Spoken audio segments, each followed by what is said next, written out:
Hello, business owners. Reliable accountants are here to help you navigate and understand Fringe Benefits Tax, FBT, in Australia. Let's dive into the nitty-gritty of Fringe Benefits Tax, or FBT, and how it works here in Australia. First things first, what exactly is FBT?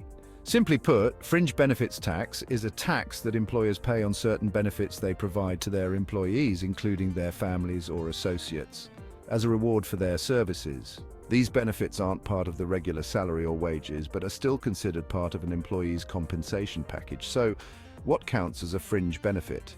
It's any extra perk provided outside of the usual paycheck. Think company cars used for private purposes, low-interest loans, discounted goods or services, entertainment expenses like meals or event tickets, and housing or living away from home allowances. These are all examples of fringe benefits.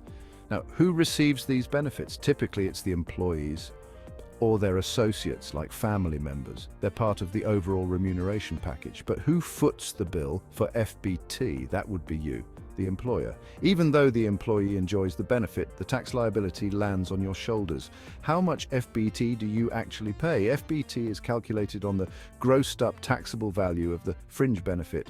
The FBT rate for the 2023 to 2024 year is 47%. Can you claim deductions and GST credits? Absolutely. Employers can claim income tax deductions for the cost of providing fringe benefits and for the FBT paid. Plus, you can also claim GST credits if the benefit involves a GST creditable supply, like providing a car or meals to employees. So there you have it, FBT in a nutshell. Make sure you stay on top of these details to keep your business running smoothly and compliant. Thanks for watching, and don't forget to subscribe for more business insights. Reliable Accountants, your trusted accountants and business advisor.